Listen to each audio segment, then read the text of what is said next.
Before the world knew the name Hulk Hogan, before the deafening roar of stadiums, the signature red and yellow gear, the flexed biceps, and electrifying charisma, there was just a boy named Terry Bollea. Tall for his age, quiet but intense, he was raised in the warm but working-class streets of Augusta, Georgia, before his family eventually settled in Tampa, Florida. His world was far removed from the spotlight, surrounded instead by blue-collar grit, guitar strings, and the endless hum of dreams not yet realized. As a child, Terry was obsessed with larger-than-life figures, not just wrestlers, but superheroes, guitar legends, athletes, and icons. He spent hours watching professional wrestling on television, mesmerized by the showmanship, the power, the theater of it all. But his first love wasn't the ring. It was music. With long blonde hair and a bass guitar slung low, he played in local rock bands and believed, perhaps foolishly, perhaps faithfully, that his destiny was to perform. The stage just hadn't revealed itself yet. He wasn't born a giant, but he grew into one, towering above his peers, with a frame that turned heads and a presence that filled any room. Terry didn't just walk, he loomed. People began to take notice. Gym owners, bouncers, wrestlers. There was something about him. Something bigger than music. Bigger than anything he'd yet imagined. But even as the first doors cracked open, he was still just Terry. Still the kid who idolized his heroes. Still a young man standing at the edge of something vast, staring into the unknown. No one could have guessed that this quiet dreamer would go on to transform professional wrestling, Hollywood, and pop culture itself. That he would become a living legend, a symbol, a force of nature, the man the world would chant for, cry for, and believe in. The man known to millions as Hulk Hogan. And this is where his story begins. Long before he became a titan of the ring, Terry Gene Bollea was just a curious, sensitive boy growing up in the quiet corners of Augusta, Georgia. Born on August 11, 1953, he was the son of hardworking, everyday Americans. His father, Peter Bollea, was a construction foreman who spent long days building other people's futures with his hands. His mother, Ruth, was a dance instructor, graceful and nurturing, who brought warmth and discipline into their modest household. The Bolleas weren't wealthy, but they were proud. They believed in earning your keep, standing tall, and never forgetting where you came from. When Terry was still young, the family relocated to Tampa, Florida, a place that would come to define much of his early identity. Tampa in the 1960s was a melting pot of influences. Tough neighborhoods, strong community roots, and a growing fascination with sports and entertainment. It was here, among palm trees, heat waves, and backyard wrestling matches, that Terry began to quietly dream of a life bigger than the one he knew. As a child, Terry wasn't the loudest or the most athletic, but he was observant, imaginative, and deeply passionate. He spent his days watching baseball and his nights playing guitar, captivated by both the flair of rock stars and the power of pro wrestlers on TV. He looked up to men like Dusty Rhodes and superstar Billy Graham, wrestlers who weren't just athletes but performers, warriors, mythic figures that turned pain into spectacle. Music became his first outlet. By his teens, Terry was already forming garage bands, playing bass guitar, and losing himself in the rhythm of rock. He idolized bands like Cream and Led Zeppelin, chasing the freedom that came with music, but even on stage, there was a longing for something more. He didn't just want to be seen. He wanted to make people feel something. And as he grew literally and figuratively, so did his potential. He stood out. By high school, he was already towering above classmates, with a physique that couldn't be ignored. He dabbled in sports, particularly baseball, and though he had talent, his passion kept pulling him elsewhere, toward performance, toward identity, toward a calling he couldn't quite name yet. His parents didn't always understand his ambitions, but they supported him in their own way. His father taught him resilience. His mother taught him grace. And the world around him? It taught him to fight, not with fists, but with purpose. Terry Bollea wasn't molded overnight. He was shaped by Southern summers, the pulse of rock music, and the quiet belief that he was meant for something legendary. What he didn't know yet was that his path to greatness wouldn't come through a record deal or a sports scholarship. It would begin with a wrestling mat, a broken nose, and a chance encounter that would change his life forever. Even giants face shadows, and long before Terry Bollea became Hulk Hogan, he wrestled with battles no audience would ever see. As a child, Terry always stood out, taller, broader, different. And while that eventually became his strength, in his early years, it made him a target. Kids mocked him for his size, teased him for being quiet, even picked fights with him just to prove something. He wasn't aggressive by nature, more of a gentle soul, but the world rarely made room for boys who didn't fit the mold. He learned to smile through the jabs, to keep his head down, but deep inside, he carried every insult like a weight strapped to his chest. Money was another quiet fight in the Bollea household. His father worked long, punishing hours in construction, and while the family always had food on the table, luxuries were rare. Terry would watch classmates show off new shoes, new bikes, while he walked to school with patched-up sneakers and a lunch packed with leftovers. He never said it aloud, but the feeling of not enough haunted him, the unspoken fear that maybe dreams like his weren't meant for kids like him. He poured himself into music as a form of escape. Bass guitar became his sanctuary, but even that path wasn't smooth. His bands never quite took off. Promoters flaked. Gigs fell apart. Rejection after rejection taught him a brutal lesson. Talent doesn't guarantee success, and heart doesn't always win. Still, he kept playing night after night, bar after bar, waiting for someone to see the fire he knew he had inside. Then came the physical pain. As Terry grew into his massive frame, his body struggled to keep up. Back pain, knee issues, the strain of early weightlifting injuries, all became part of his daily life. He tried to push through it, pretending nothing hurt, because in his mind, weakness wasn't an option. Pain was part of the price, he believed. If you wanted to be larger than life, you had to hurt first. But perhaps the deepest struggle was internal, the quiet war between who he was and who he wanted to become. He felt like he was meant for greatness, but had no map, no guide, no mentor to show him the way. There were days when doubt drowned him, days when he questioned whether the world would ever take him seriously. He wasn't a college athlete. He wasn't a polished entertainer. He was just Terry, this giant of a man with a guitar in his hand and a storm in his heart. Yet through all the bullying, the empty pockets, the no-shows, and the physical pain, he never gave up, because somewhere inside him was a belief that wouldn't break. A belief that maybe, just maybe, he could transform the very things that made him different into the things that made him unforgettable. And that belief, that raw, unshakable defiance in the face of struggle, that was the first spark of Hulkamania. First encounter with wrestling. It didn't happen in an arena. It wasn't under spotlights or in front of cheering crowds. Hulk Hogan's first true encounter with wrestling came in the most unassuming of places, a worn-down gym in Tampa, tucked behind a strip mall, where the scent of sweat clung to the walls and iron weights clanked like a heartbeat. Terry Bollea was in his early 20s, chasing a dream that hadn't yet found its shape. By then, he'd left the idea of rock stardom behind, his bass guitar now collecting dust in the corner of his room. He was lifting weights religiously, sculpting his already imposing frame into something monstrous, something impossible to ignore. He didn't know why. He only knew it felt like preparation for something bigger. Then one afternoon, fate walked through the door. It came in the form of Jack Briscoe and Gerald Briscoe, two respected names in Florida's wrestling circuit. They had heard rumors of a huge, blonde-haired guy in Tampa with movie star looks and the body of a superhuman. They saw him, sized him up, and asked a simple question that would change the course of his life. You ever think about trying wrestling? It was like a match dropped into dry grass.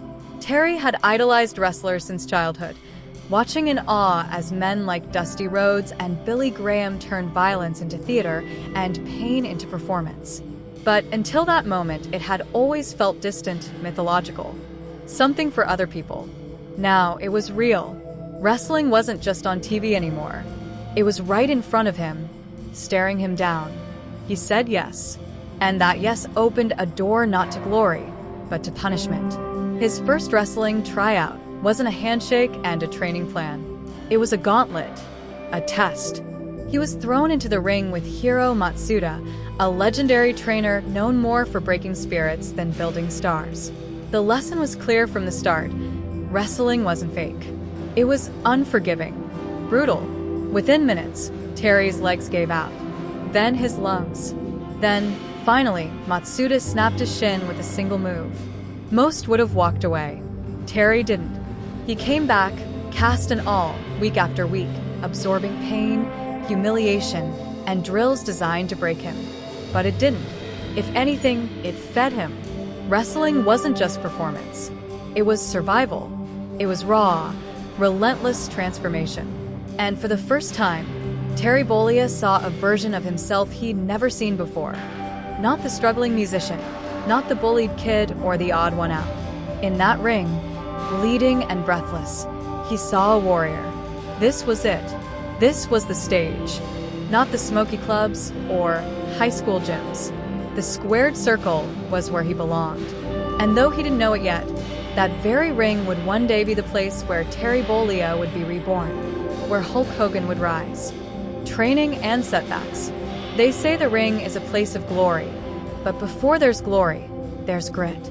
And for Terry Bollea, stepping into the world of professional wrestling meant stripping himself down to nothing and building a new version of himself from the ground up, through sweat, pain, and sacrifice. His official training began under Hiro Matsuda, a man feared more than admired by his students.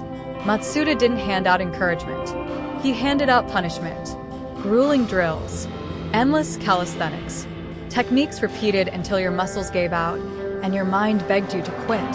For Matsuda, this wasn't just training, it was weeding out the weak. And on Terry's very first day, Matsuda snapped his shin bone clean in half.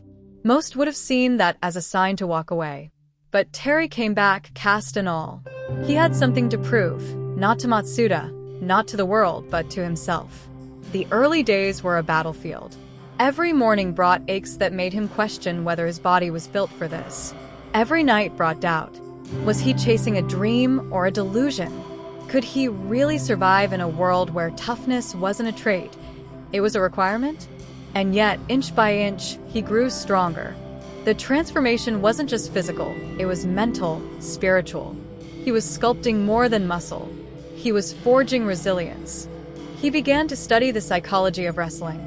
How to sell a move, how to tell a story without a single word, how to own the crowd with a glance, a gesture, a roar. He studied the legends, mimicked their moves, and then dared to imagine doing it even bigger. But even as his potential grew, opportunities didn't come easy. Promoters didn't know what to do with him. Some thought he was too green. Others said he lacked charisma. One even told him flat out, "You're too big. You'll never be able to move like a real wrestler." It was rejection wrapped in ridicule. But Terry knew something they didn't. He didn't want to move like a real wrestler. He wanted to move like something new, to make ends meet. He worked odd jobs, bouncing at clubs, hauling equipment, even washing dishes, anything to survive while he trained. There were days he didn't eat right. Nights he slept in his car. Weeks where nothing seemed to click. But he kept pushing, kept climbing, kept showing up. Because in his mind, every bruise was a step towards something epic. He began transforming his body into a spectacle, bulking up beyond belief. His arms ballooning to 24 inches, his chest broad enough to block out the sun. He became impossible to ignore. But more than that, he began to find the fire in his voice, the roar, the attitude. Still, the setbacks didn't stop. Early matches were clumsy. He forgot spots, got winded, took bumps wrong. Sometimes the crowd just didn't care. And those were the worst nights, not when he failed, but when no one noticed. But deep in his core, Terry believed. He believed in the kid who got bullied, in the boy who couldn't afford the cool shoes, in the man who came back with a broken leg just to take another beating. He believed that if he stayed the course, didn't break, didn't flinch, didn't give up, he could turn his scars into symbols, his pain into power. And so he kept going, because legends aren't made in comfort. They're made in the moments no one sees, the early mornings, the lonely nights, the silence before the roar. And Hulk Hogan was still being forged. Breakthrough in wrestling. Every wrestler has that one match, the one where something shifts, where the crowd sees not just a performer, but a star. For Terry Bollea, that moment didn't just launch a career, it sparked a movement. He had been wrestling small circuits, under cards in half-filled auditoriums, billed as Sterling Golden or Terry Boulder, trying on names like ill-fitting armor. Promoters saw the body, sure, impossible not to, but they didn't yet see the icon. Not until he stepped into the ring with a new moniker, Hulk Hogan.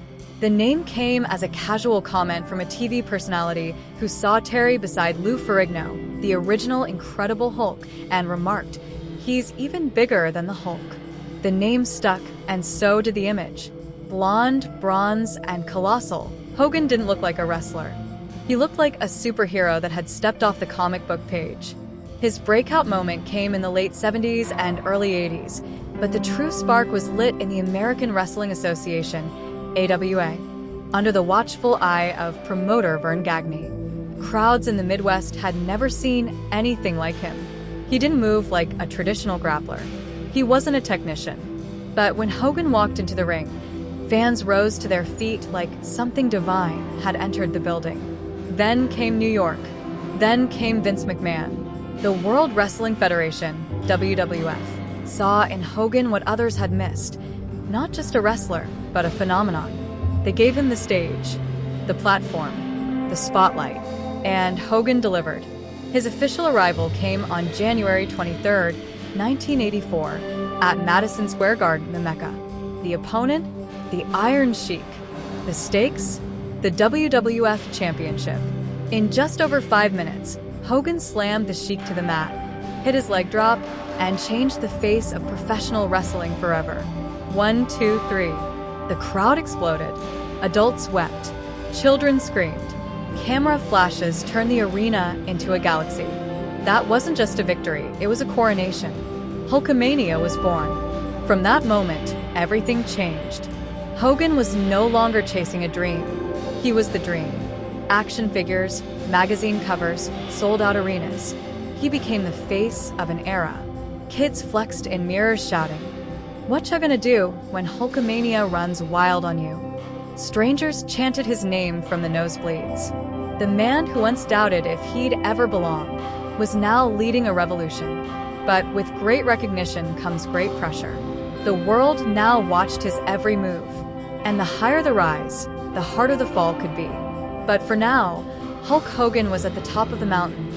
Undeniable, unstoppable, unforgettable. And he was just getting started. Fame and persona development. The man who once walked into the ring as Terry Bollea was now someone entirely new, larger than life, louder than thunder, and brighter than the lights above the squared circle. Hulk Hogan had arrived. But the legend of Hulkamania wasn't born overnight. It was built piece by piece, like a myth made for the masses. From the moment he stepped into the WWF spotlight, Hogan knew he couldn't just be a wrestler. He had to be a symbol. Wrestling had always been theater, but he took it further. He didn't just play a character. He became one. And that character was a living superhero. He crafted a look that could never be forgotten, long, golden blonde hair flowing like a lion's mane, skin bronzed like a statue, bandanas stretched tight across his forehead, and the iconic gear, red and yellow, like fire itself. His shirts were meant to be ripped, his muscles meant to be shown. Every detail screamed one message: power, passion, pride. And then came the voice, that booming, gravel-soaked growl, filled with charisma and certainty, became gospel to fans. With every "what you gonna do, brother?" he wasn't just cutting promos, he was preaching. He told kids to train, say their prayers, eat their vitamins, and believe in themselves. He didn't speak to the crowd, he spoke for them. And they listened. They believed. But Hulk Hogan wasn't just defined by his image. He was defined by what he did in the ring. His signature moves became ritualistic. The finger point, the big boot, the ear cup to the crowd, and finally, the atomic leg drop. A simple move, sure, but devastating when delivered by a man who stood 6 feet 7 inches and weighed over 300 pounds. The moment he dropped that leg, you knew the match was over, and the arena would erupt like a volcano. He turned crowd psychology into art. He'd absorb punishment, look down and out, then begin to Hulk up with a fiery surge of adrenaline that sent fans into a frenzy. It wasn't just a comeback, it was resurrection. And every fan, from 5 to 55, rose with him. Outside the ring, Hogan became a media juggernaut. He guest starred on talk shows, starred in action movies like No Holds Barred, and appeared on Saturday morning cartoons. He was everywhere from cereal boxes to toy aisles to movie screens. For a time in the 80s, Hulk Hogan wasn't just a wrestler, he was America's superhero. The face of a generation raised on body slams and big dreams. His fan base swelled to biblical proportions. Children idolized him. Adults respected him. And even those who didn't watch wrestling knew the name. Hulk Hogan had transcended the sport. He was the brand. But behind the fame, the persona, and the slogans was still a man who remembered what it was like to be overlooked. A man who had turned rejection into reinvention. Terry Bollea had become Hulk Hogan, not because it was easy, but because he dared to be something bigger than the pain that shaped him. And in doing so, he became more than a wrestler. He became a legend. Personal life behind the spotlight. Under the blinding lights, Hulk Hogan was untouchable, an indestructible force, a hero to millions. But once the roar of the crowd faded and the arena emptied, the man behind the legend, Terry Bollea, was left alone with the silence. At the height of Hulkamania, Terry was on the road over 300 days a year. City after city, show after show. Jet lag was a lifestyle. Pain was permanent. His body ached from years of slams and stunts, but the deeper wounds came from what he left behind every time he boarded a plane, his family. He had married Linda Claridge in 1983, just as his star began to rise. Their love was real, intense, fast. She believed in him before the rest of the world did. But fame doesn't come without a price. As Hogan soared, Terry drifted. Birthdays were missed.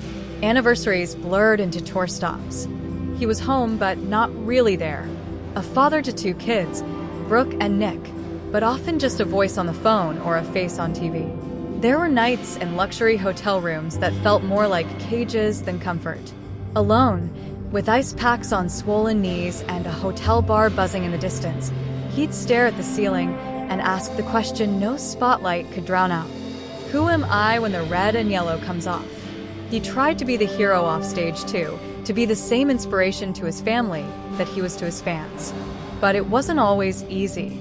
The persona he had built was so towering, so invincible, that there was little room left for vulnerability. Terry wasn't supposed to break down. Hulk Hogan didn't get depressed. Hulk Hogan didn't cry. But Terry did. He struggled to separate the two worlds. At public events, strangers clung to him, hanging on every word, calling him a role model. Meanwhile, his real relationships strained under the weight of distance, pressure, and the impossible expectations of being everything to everyone. There were temptations too. The lifestyle of a star always luring him with distractions, attention, adoration from women who only knew the character, not the man. Every decision was a tightrope walk between loyalty and loneliness. Linda tried to hold it all together, raising the kids, managing the chaos, but the cracks widened. Arguments became routine. Trust wore thin. Even love, once fierce and fearless, began to flicker. In the ring, he was immortal. At home, he was just Terry. Tired, torn, trying. And as the years wore on, it became clear that the fame he had fought so hard to earn came with a cost no championship belt could ever outweigh. Because being Hulk Hogan had made him a legend, but staying Terry Bollea was the real fight of his life. Injury or major crisis. For years, Hulk Hogan had seemed indestructible, his body carved from granite, his will immune to pain. He slammed giants, shouldered entire storylines, and carried the WWF through an era of golden lights and thunderous ovations. But even icons crack under pressure. Even legends bleed. By the early 90s, the cheers had dulled. Not disappeared, but dulled. The audience had changed. Wrestling was changing. The say your prayers, take your vitamins superhero now felt out of place in a world leaning toward realism, attitude, and edge. But more than the industry shift, it was the internal storm that threatened to break him. Years of physical punishment had taken their toll. Countless matches, chair shots, slams, and landings on concrete had wrecked his body, particularly his back and knees. The pain wasn't just part of the job anymore. It became the job. Every morning, Hogan would wake up stiff, aching, sometimes unable to stand straight until hours of stretching and rehab softened the damage. Surgeries were stacking up. The machine was failing. But the more it hurt, the more he pushed. Then came the betrayal, the one that struck deeper than any suplex ever could. Behind a curtain, backstage politics turned toxic. Fellow wrestlers began to resent his spotlight, his paychecks, his say in storylines. Some accused him of holding others down, of refusing to pass the torch. The locker room, once a brotherhood, became a cold place. Whispers behind his back grew louder. Old allies turned their backs. Promoters he once trusted began planning a future without Hulk Hogan. And then there was the scandal. Tabloids feasted on his personal life. His marriage to Linda began to publicly unravel. Legal battles, lawsuits, rumors of infidelity. It all spilled out for the world to see. His private pain became public spectacle. He wasn't just fighting in the ring anymore. He was fighting for his reputation, for his family, for his identity. Suddenly, the red and yellow didn't shine so bright. In 1993, Hogan stepped away from the WWF. To the world, it looked like a calculated exit. But inside, it felt like exile. For the first time in years, the crowd wasn't chanting his name. He was off television, out of the spotlight, alone with his doubts. Was this it? Was the Hulkamania era truly over? In the silence that followed, Terry Bollea was left staring at the man in the mirror. Not the performer, not the merchandise, not the hero, but the wounded soul behind it all. The father, the husband, the aging warrior wondering if the fight had finally left him. But what no one knew, not yet, was that from the ashes of pain, betrayal, and burnout, a reinvention was coming. Because even when Hulk Hogan was down, he wasn't finished. Not by a long shot. Reinvention as an actor. When the cheers faded and the wrestling spotlight dimmed, Terry Bollea found himself at a crossroads. Hulk Hogan had become a household name, but now the ring, once his kingdom, felt like a cage. His body was breaking. His marriage was on the rocks. And for the first time in years, he didn't know where he belonged. But he did know one thing. He wasn't finished. From the beginning, Terry had always been drawn to performance. Not just the pain and spectacle of wrestling, but the storytelling, the drama, the larger-than-life personas. Acting had always hovered in the background like a whispered promise, waiting for its moment. That moment had finally come. At first, it felt like starting over. Hollywood didn't care about wrestling titles. Casting directors barely looked up from their clipboards. Too big, they said. Too stiff. Some laughed when he auditioned. Some didn't even let him finish. He was typecast before he'd ever delivered a line. Just muscle, just gimmick, just another novelty trying to break into film. And truth be told, Terry wasn't a natural actor. Not yet. Memorizing lines was harder than memorizing match choreography. Hitting marks on a set didn't feel as intuitive as hitting ropes in a ring. He doubted himself, questioned whether the persona that electrified millions in wrestling could ever work on a movie screen. But the doubt didn't stop him, because he knew what rejection felt like. He knew what it was to start at the bottom. He had done it before, so he kept auditioning, kept training, kept showing up. And then, in 1982, he got the call. It wasn't a lead. It wasn't glamorous, but it was real. He was cast as Thunderlips in Rocky III, opposite Sylvester Stallone. A cameo role, sure, but a powerful one. Just minutes on screen, but minutes that showed the world he could command more than a wrestling ring. The audience saw him as more than a gimmick. They saw presence. They saw potential. Thunderlips wasn't just a character, it was a door. And once it opened, Hulk Hogan walked through it with all the swagger he brought to the squared circle. Soon after came starring roles: No Holds Barred, Suburban Commando, Mr. Nanny. The scripts weren't Oscar-worthy, but they were Hogan-worthy, action-packed, family-friendly, larger-than-life stories that matched his energy. He wasn't chasing critical acclaim. He was reaching kids, making them laugh, giving them a new kind of hero. Was he mocked by some? Of course. Critics rolled their eyes. Comedians joked. But Terry didn't care. He had once been a boy who dreamed of being on stage, and now he was on every screen in America. Wrestling made him a legend. Acting let him evolve. Because reinvention doesn't always look glamorous. Sometimes it looks like a wrestler learning how to emote on camera, taking flops, getting up and doing it again until someone says cut with a smile. And just like that, Hulk Hogan had crossed over from ring warrior to pop culture powerhouse. And the world hadn't seen the last of him yet. Early acting struggles. In the wrestling world, Hulk Hogan was a king. But in Hollywood, he was just another body in the room, a novelty with a fan base, not an actor with range. For all the fame and charisma he carried from the ring, he quickly learned that in film, none of it guaranteed respect. His first major acting roles weren't grand productions, they were risky experiments in branding. No Holds Barred, his 1989 debut as a leading man, was a vehicle tailor-made for the Hulkamania machine. Loud, flashy, and full of wrestling spectacle, it was more an extension of his in-ring persona than a test of his acting chops. Audiences showed up. Critics didn't. Reviewers were brutal. They dismissed the film and Hogan as style over substance. Stiff, cartoonish, just a wrestler playing dress-up. The feedback cut deep, because Terry Bollea wasn't just coasting, he was trying. He knew he wasn't a trained actor, but he believed he could learn. So he went back to basics. While fans expected Hulk Hogan to dominate on screen with the same bravado he brought to the ring, Terry Bollea was quietly enrolling in acting classes between filming schedules. He worked with dialogue coaches, studied scripts late into the night, and dissected performances by actors he admired. Every take became a lesson. Every flubbed line, a moment to improve. He wrestled with his own instincts. Wrestling had taught him to project big, to play to the back row of a stadium.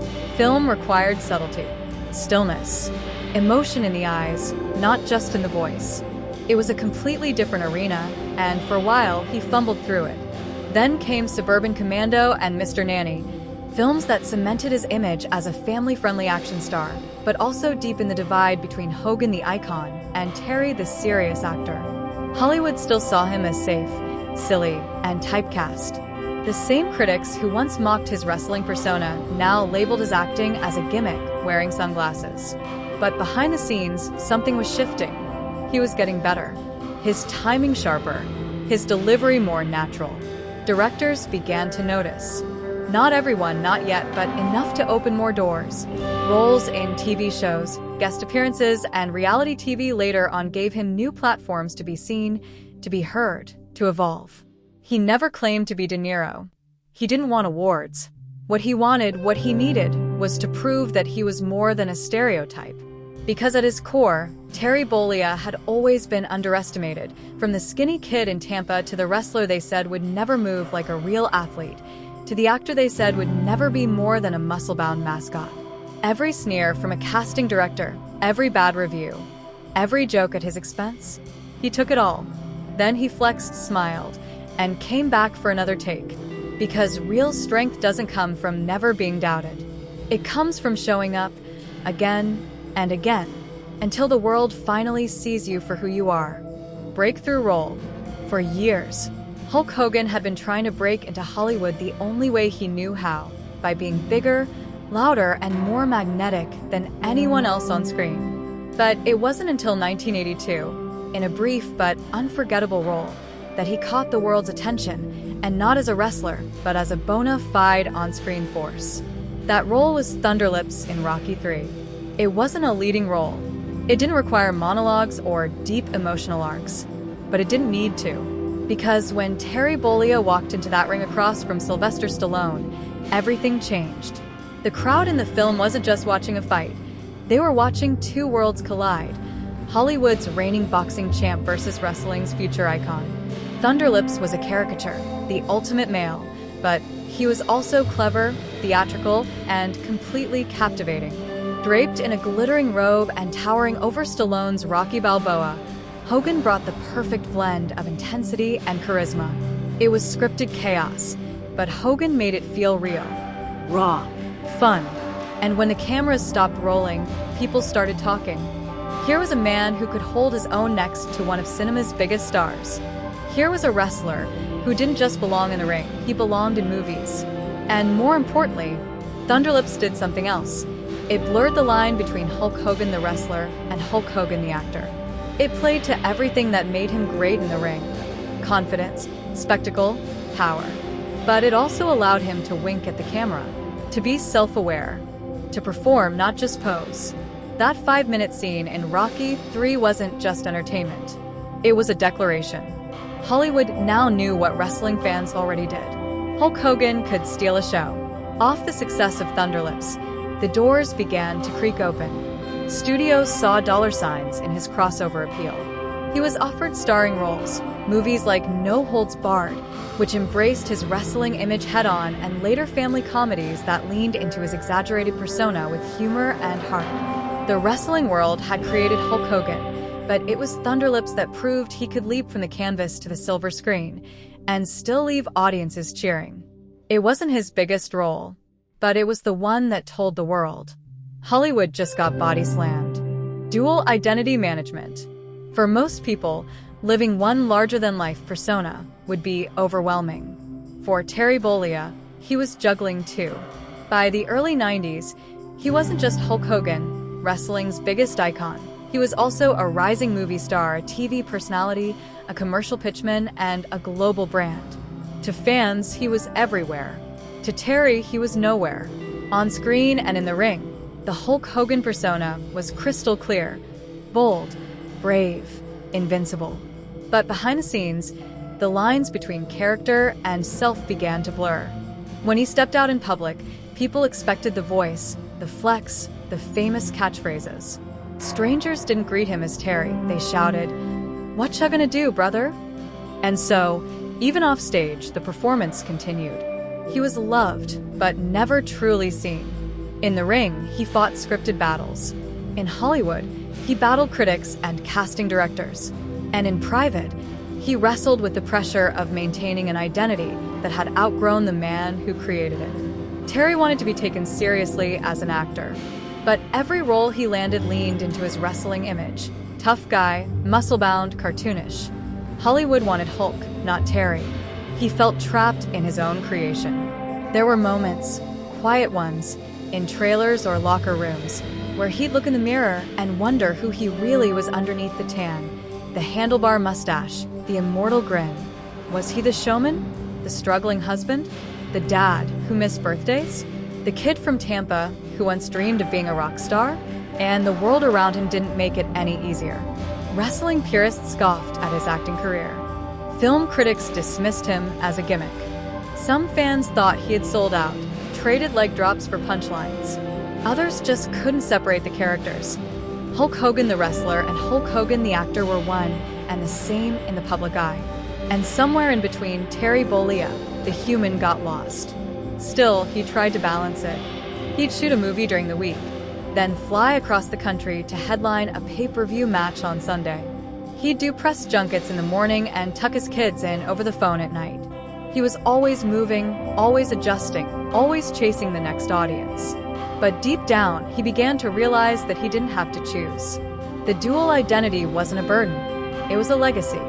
Because no other wrestler before him had crossed over like he had. He wasn't just living two lives, he was building a bridge between two worlds.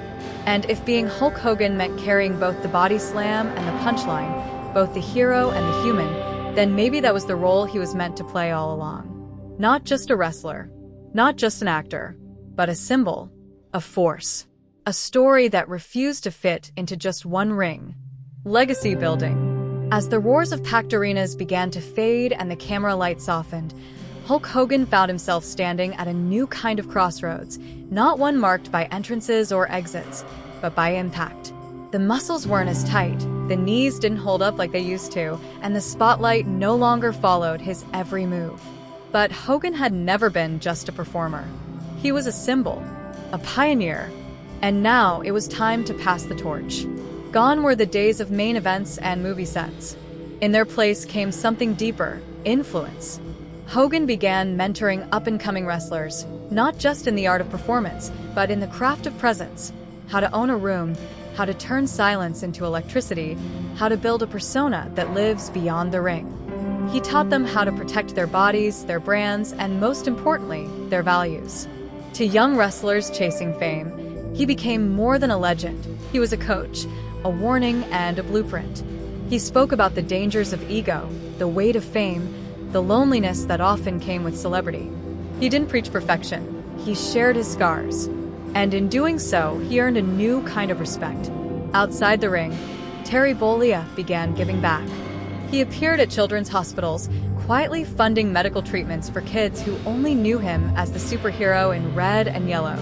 He supported veterans' causes, cancer research, and anti-bullying initiatives. No cameras, no promos, just a man trying to repay the world that once gave him everything. And he didn't stop there. He also lent his name, and more importantly, his time, to preserving wrestling history. Through interviews, documentaries, and the WWE Hall of Fame, he worked to ensure that the stories of wrestling's golden era would never be forgotten. He honored the greats who came before him and championed those rising behind him. In doing so, he helped stitch together generations of performers under one common truth, that wrestling, at its best, is storytelling in its purest form. In Hollywood, his legacy lingered not in awards or prestige, but in possibility. He had been the first to leap from ropes to reels. And because he had taken that leap, others, The Rock, John Cena, Dave Bautista, could soar further. He didn't need to be remembered as the greatest actor. He was the first trailblazer, and that was legacy enough. Terry Bollea had once dreamed of fame, but in the later chapters of his life, he found something richer, significance. He had body-slammed giants, stared down critics, and survived the harsh lights of celebrity. But in the end, his most powerful move wasn't inside a ring or on a screen. It was lifting others up. Because legends aren't just remembered for how loud the crowd cheered when they entered. They're remembered for how many people walked stronger after they left. Closing reflection. In the grand arena of life, some people are remembered for the moments they dominated. Hulk Hogan was remembered for the eras he defined. From the first time he laced up his boots in a sweaty gym, to the thunderous nights when arenas pulsed with chants of Hogan. Hogan. To his unlikely stardom on the big screen, Terry Bollea gave everything to the stage, both physical and emotional. He wasn't just playing a character. He was crafting a myth, one that millions would carry with them, generation after generation. But behind the muscles and sunglasses was a man who took hits far beyond the scripted punches, a man who stumbled under the weight of fame, who lost himself in the echo of cheers, and who had to fight, not just opponents, but identity, doubt, and redemption. And still he stood tall. Because Hulk Hogan was never just about the leg drop or the flex. He was about belief. He made little kids feel brave. He made everyday people feel strong. He made outsiders feel like heroes. And in his triumphs and mistakes, he showed fans not how to be perfect, but how to keep going, no matter how many times the world tries to pin you down. He taught us that charisma isn't just something you're born with. It's something you forge every day through sweat, resilience, and heart. He proved that personas may fade, but impact doesn't. And he reminded us that even legends, especially legends, are human. Now, as the crowd quiets and the lights dim, the story of Hulk Hogan doesn't end. It lives on in the moves imitated by backyard dreamers, in the echoes of every brother, shouted in jest and in tribute, in the bridges built between wrestling and film, muscle and message, spotlight and soul. And if you asked him what mattered most, not the belts, not the box office, he'd probably smile and say, "I just wanted to make people believe they could be bigger than their problems." that they could rise, that they could fight and win. That was the real power of Hulkamania. Not in the ring, not on screen, but in us.